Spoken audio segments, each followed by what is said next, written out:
In the name of the Father, and the Son, and the Holy Spirit, one God, Amen. Christ is risen. Christos anesti. Rembe Christos aftanf. Christos vas krich. Christos harya v'mayrots. Al-Masihu qam. Okay, so there is a greeting in every language on earth that has to do with the resurrection. Every language on earth knows this greeting. So today I want to celebrate the resurrection with you. It's much more important than anything else. It's much more than our own birthdays or even the birthday of Christ. To us, it's much more important than Christmas. Because in the resurrection, Christ moved whole humanity, moved all of us to be really children of God in every way possible, as much as we can. Today I want to tell you about something very beautiful that I'm very fascinated by, and I continue to be fascinated since 1975, maybe 76. Were you born then? You didn't exist. So 1976, I had a bishop come to my church where I used to pray in Egypt, in Cairo. God rest his soul, Samba Bishoy. He was also fascinated with it for a little bit, but I didn't hear him talk about it again. At the time, there were no, we didn't have projectors. Projectors were very expensive. We didn't have big screens. All what you can have is a slide projector, you know those slide projector? You put a slide, you put a picture in it, and you project it on a white screen, and he brought us, and he was talking about the shroud. That was the first time I ever heard about it. And since then, I was like a little boy. I'm very fascinated by it. So today I'm going to give you a little quick rundown of the shroud. By the way, this is a replica of what the shroud might have looked like. It's a little paler, it's not that reddish. Little paler copy. The other one is pale and yellowish, not reddish. And this is the negative of it. This, you will not see this naturally. Okay. So 2012, fast forward, 2013, no, 2003, I asked the photographer, again, God rest his soul, he died also, Barry Schwartz. Everybody's concerned with the shroud, almost. I know the people, the original people are dead now, they're not really alive. But he was a Jewish guy from Colorado, whom I got to speak to personally, very exciting. And this guy was picked by the photographers in NASA, you know what NASA is, to go on a mission to photograph the shroud in 1987. And he made this image. At the time I heard about him in Colorado, and he started to be very excited about the shroud, very excited. I'll tell you what the shroud is in a second. So he made a website that till today exists called shroud.com, and he used to sell those photographs. I have them in my office. Sell the copies, the same copies that the bishop used, but maybe more advanced, much more of it. And then I asked him if it's okay for me to print one. And he said, of course you can. So we printed this 2005. I used to do a whole retreat on it, talk about the shroud. Now, move forward, 2013, I came here 2012, I invited Barry Schwartz to come here. And he came and he spoke in this church. He stood here with all he got a lot of things to show and share with us. And he asked us a question. He said, so what does a Jewish person do with the burial cloth of Jesus? He said he was fascinated with it. And he said, and I asked him, he was a heavy smoker. He was smoking outside, sitting next to the door of the church, and asked him, Barry, why you're not a Christian?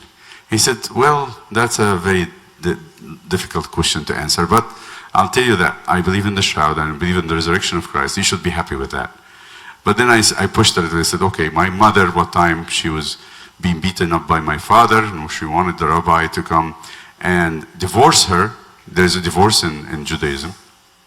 And Rabbi told her in front of me when I was 6 years old, give me $3,000, I'll give you a divorce. And my mother was poor. Since then, I hated anything about the church.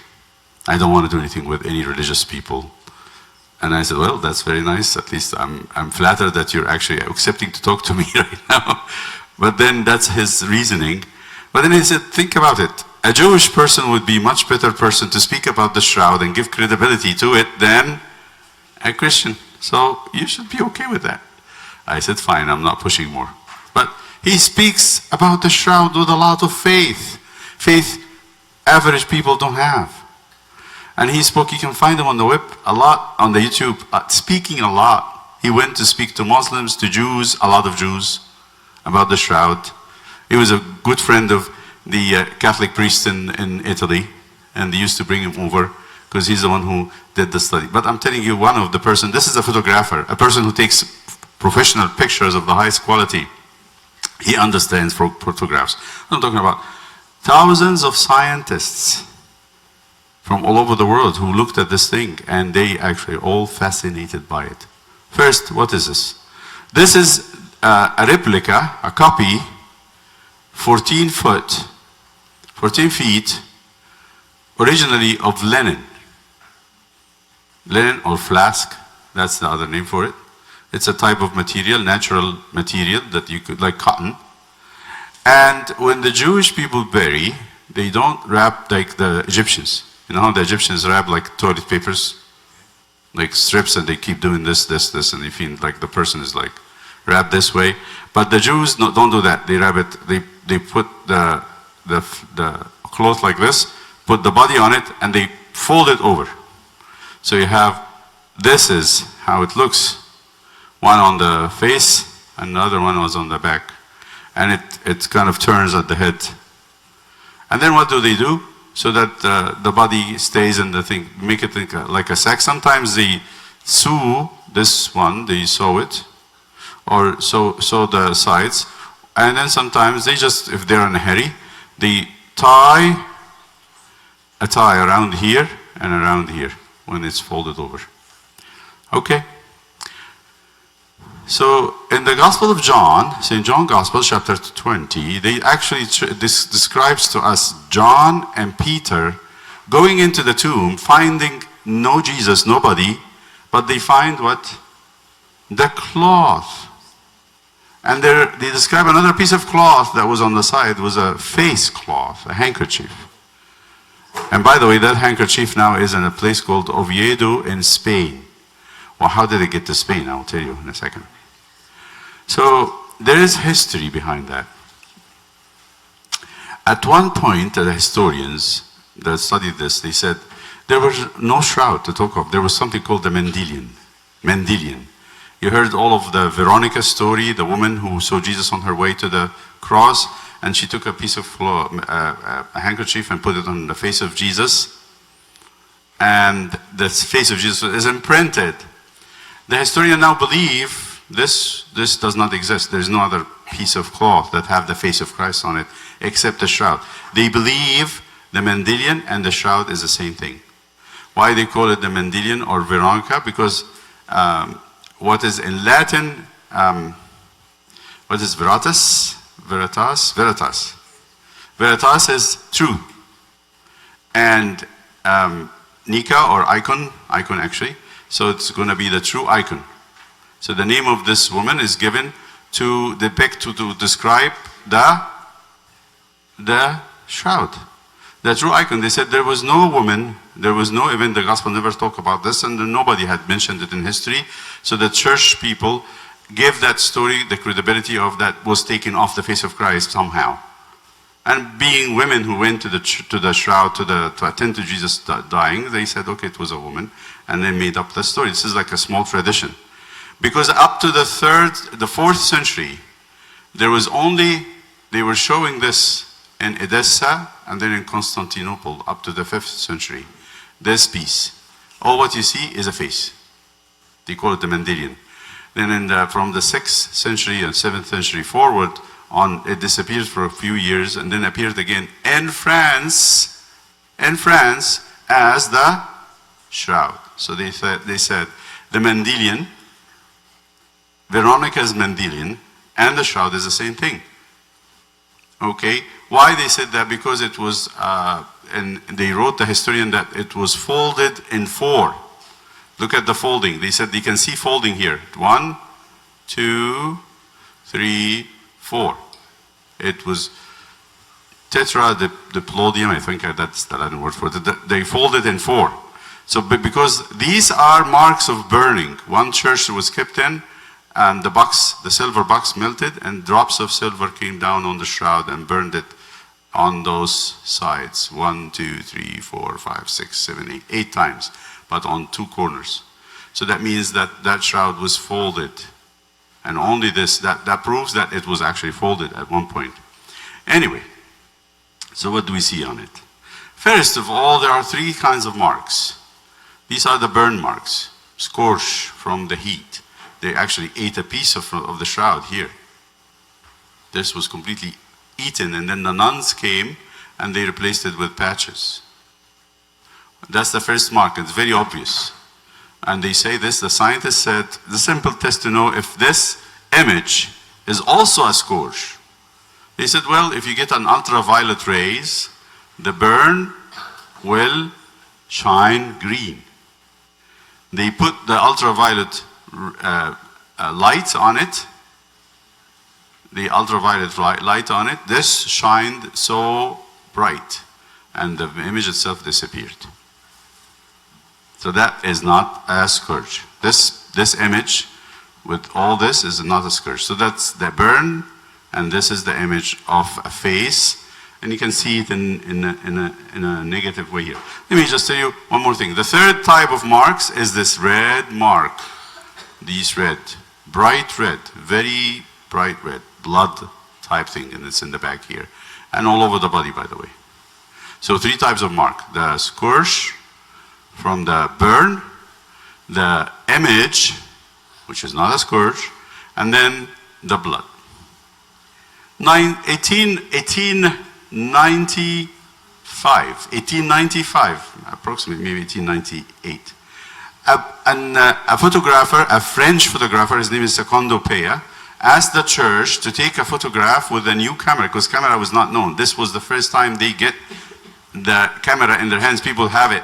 And he was a professional photographer. Then how they did it, you get a slide of glass, you put it in a box, a lens in the front, you expose the lens, and the glass has a silver nitrate on it, and it imprints things reverted.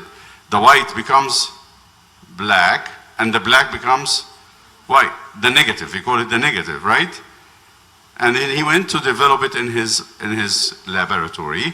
And when he went to develop it, he just took a piece of this face, and he was shocked. So this face is actually, if it becomes that in a negative, then what is this? This is a positive, right? But it's actually a negative of this. How you get a negative to be a positive if the original is negative? Negative is positive. That's what it is. So they discovered that this image is actually a negative. So what he did, they actually started to be scratching their heads. This is crazy. How will the linen cloth became a sensitive film? That linen piece of cloth is not meant to take pictures. Did you ever see somebody sleep at night with a white sheet of cotton, wakes up in the morning and his image is imprinted on the sheet? Can sheets of linen or cotton be a photographing material? No. There's something very special happened here. Nobody understood. So Barry Schwartz said that. They wanted to go to Turin, to the place where they examined the shroud and find the mechanism, the way this image was made. And they said we spent 6 days, 5 nights. We had not slept any time. We worked so hard. We have hundreds of tests to do. And we came, and I thought to myself, this is a joke. I'm going to go look closely at the cloth and find the brush strokes for the paint and go home. He thought it was a paint. Somebody painted it. And if you look carefully with a little eyeglass, magnifying glass, you can find the strokes of the brush if there is a painter, right? He said this has to be a hoax. But he said we were surprised and amazed beyond our minds. There was no painting on it. They did many tests to see if there's any paint or oil of paint or anything, nothing. So how was the image made? They come up actually eventually, after all the studies over how many years now? Since 78. So it would be 40 years, 40 some years. Now this, they understand it was done by a big burst of light. They said it has to be 20 million watt. If you understand the light bulb that we have is 75 watts or 100 watt. 20 million watts means what? How many light bulbs? Millions of light bulbs. All in the... And how can you get that from a dead body? What happened in the resurrection? What happened in the resurrection that you get this amount of light coming out from the body of Christ? Now, when you look at the slide, it's actually, I say this is Jesus is the Son of God. And the Father wanted to take a picture of His Son and leave it for us. How would He prepare His Son? When your father and mother prepare you to take a picture, what do? They make sure you look you're the best, yes? Right? They comb your hair, they put on nice clothes, they sometimes, arrange your hair of the eyebrows, make sure that they are in the right direction, And if you're a little older, they might put some red on your cheeks, if you're older. Something like that, right? Yes? Yes? But then how did the father of Jesus, prepare him for this photograph? He had him beaten up really bad. I want to show you something. You see this? See all these little spots here? And it's all over the place. It's all over the place. You can't see the side, but the front and the back, they counted 600 visible wounds. 600. One of the problems of Barry Schwartz, he says, I don't believe it because the bright red blood, this is his biggest problem, his bright red. I can't really tell if this is actually real because blood, what happened to blood when you leave it? What color it turns into? Brown or black. The scab that you have when you get hurt is not bright red, it's usually black or brown. So how is that blood for 2,000 years now is still red? Until another Jewish scientist answered him. He said, he was into biology and medicine. He said, if you are under a lot of stress for a long time, the red cells start to rupture, to break, and the liver secretes a lot of amount of what we call bilirubin, and that bilirubin keeps the blood red always. It means that Jesus had spent at least 24 hours of extreme pain. That he went into something we call anaphylactic shock. He lost a lot of fluids, he lost a lot of pain. So the liver squeezed out in the blood a lot of bilirubin that kept that blood red. You know how you do it with, when your mother wants to keep your apples and bananas look fresh, what she does? Squeeze what on it? A lemon. So that the blood keeps the pigments of the banana and the apple does not turn black. Same thing here. You need something else to keep this red, and that was bilirubin. It means Jesus had a lot of pain beyond the measure of human ability. So all this you see here is flagellation, scourging, beating up with a whip. You see those signs here, all these marks on his belly, on his chest, on his thighs, on his knees, on his calves, and the back too. Look at the back. A lot of it. A lot of it. He was beaten from head to toe. And then what is this? This is a crown of thorns. But not a crown in a nice way. It was a big cap of... The Roman soldiers are not going to like sit there and knit a nice crown like you see it in pictures. They just got a... Like the amount of the... They found here in this area, they found pollens. You know the pollens? Of a plant called Gundilia tourneforti. Gundilia tourneforti is like cabbage or like lettuce. But each leaf of that cabbage or lettuce is a thorn with a green around it. So they cut it gently so they don't hurt themselves. They cut it and they just smashed it on his head and they tied it there. They tied it. So for at least 2-3 minutes, there was a lot of electric shock go from his head. It feels like somebody zapped with lightning.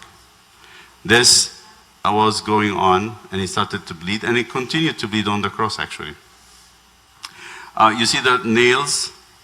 The Romans knew that if you put the nail in the palm, so it's here, if you put it here,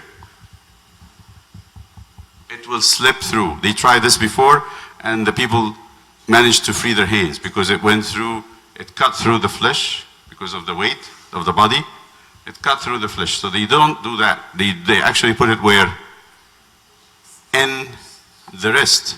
It's ear. It's exactly here. Not here. It's here. There is a bone here called the carpal bones, and they're tied together very strongly. The weight of the person does not cut through it. But if you put it here, the metacarpal bones are like lying like this with the flesh between them, and you can cut through the flesh very easy. So and once you go through here, actually, you are hurting a nerve called the median nerve. And the median nerve supports this part of the hand. It's this part. It supports this little fleshy area. And the median nerve, once it's irritated, what happens? You get something called ape hand. You go like this.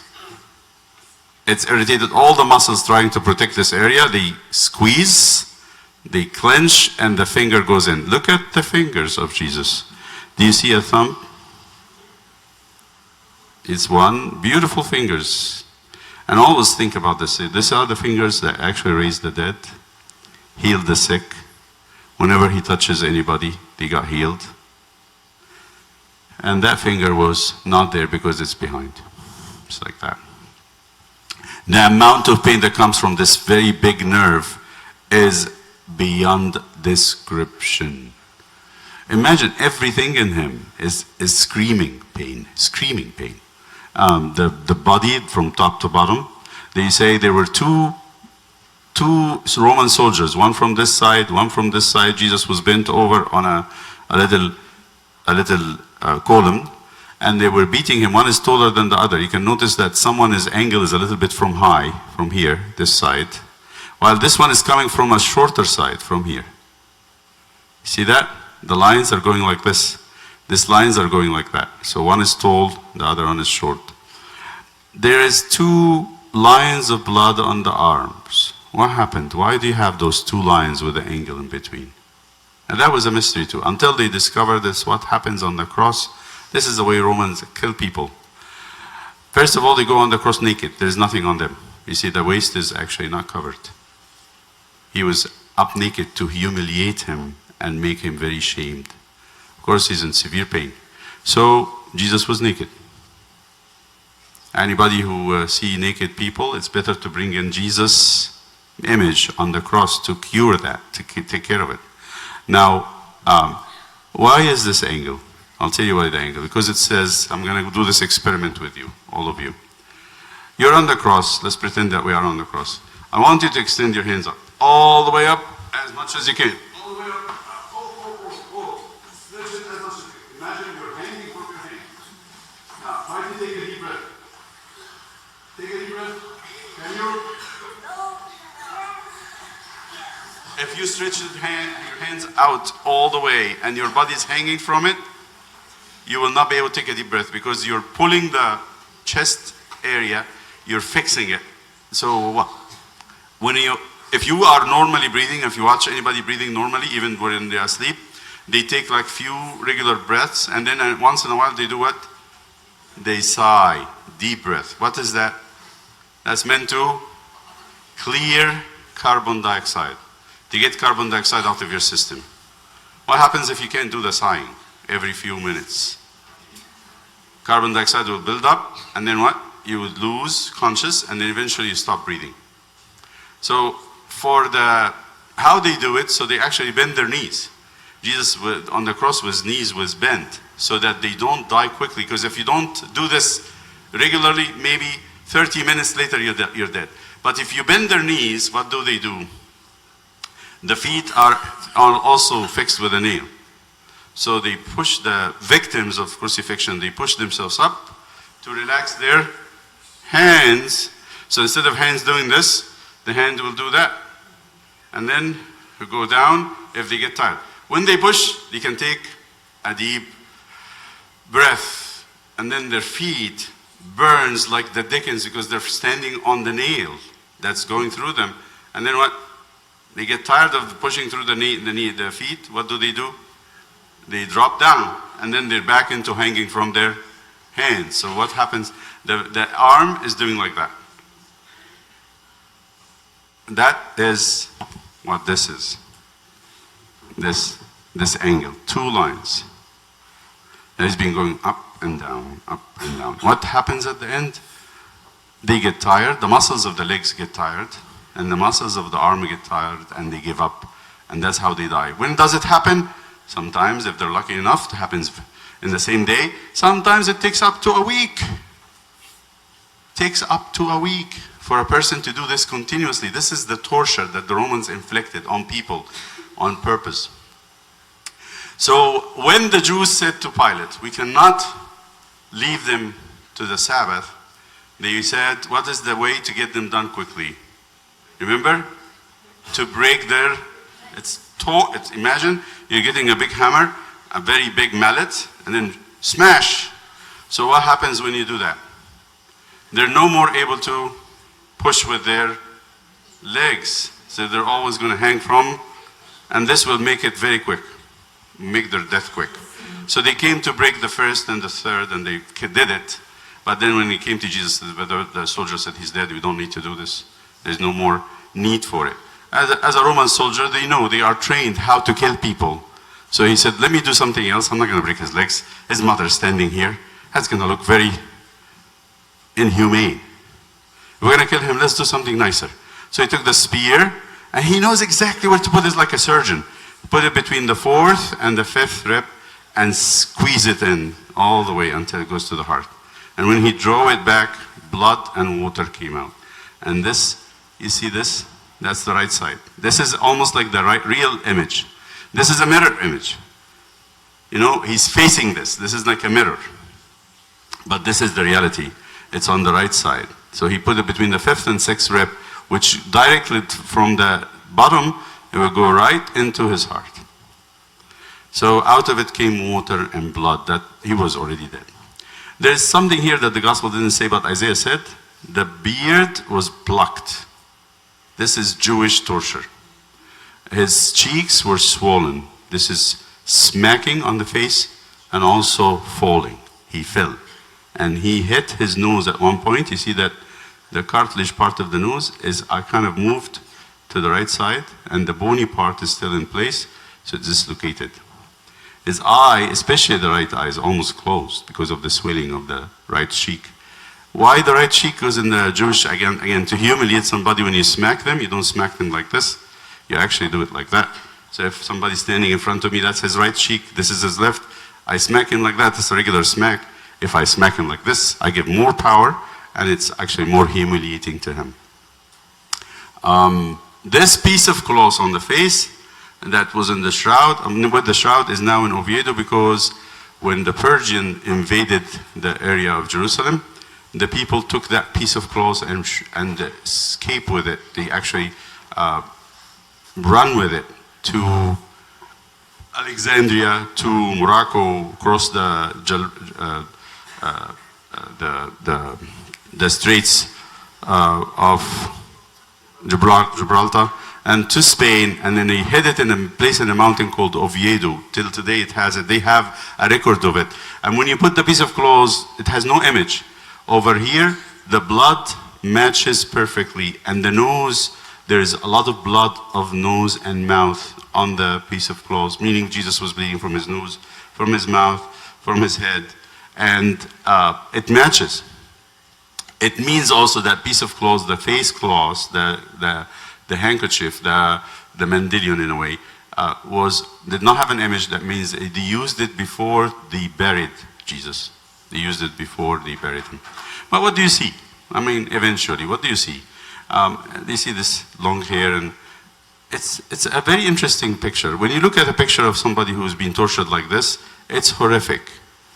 You can't really stare at it for a while. But this one is very peaceful. Don't you think so? Like somebody's asleep. He's not twisted. He's not, in agony. He's very sure. Look at that.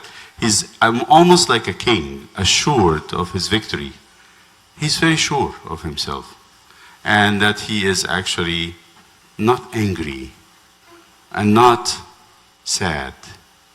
He's like someone asleep, peacefully. And one of the scientists said this, who was a friend of Perry Schwartz. He said, when I sat with the shroud, he said, I looked at the body and I looked at the negative image, which is this one. I said, the body looked beat up badly, but the face looks very serene. The two doesn't go together. And this was very touching for him. All right, so that's a quick one. There's also one more here. This hand is a little longer than this. The arm is actually down a little bit more here than this one. This one is actually down. You see the elbow here? It means that the shoulder is dislocated.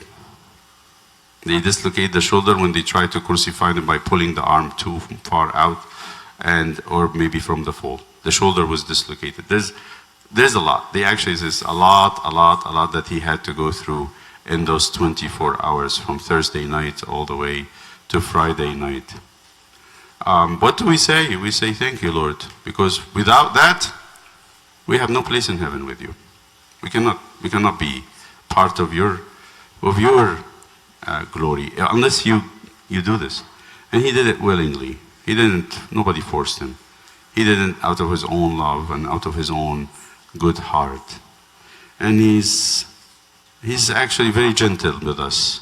He suffers all our problems. He actually suffered more by being a scapegoat for people being angry than anything else. So just remember that. Remember that as you go on fighting for your own place in heaven. He had won this for us.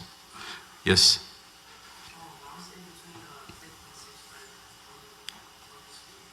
Yeah. Why? Because that's the place you go to the heart through. It's almost like the heart surgery. You have a special place to go when they retract the chest. Unless you cut this middle bone. Yeah. Yeah.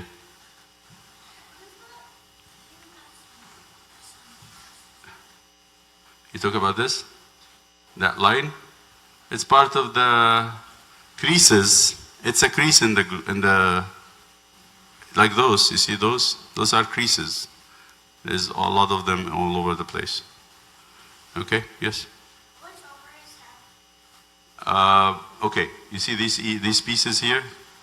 This is water condensation at one point. This is all water. The head is here.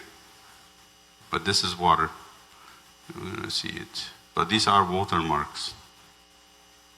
They were at one time was a pot, and they folded the shroud and put it in the pot, and then over time the water condensated in the pot and it started soaking the shroud, and it started seeping through it. Yes?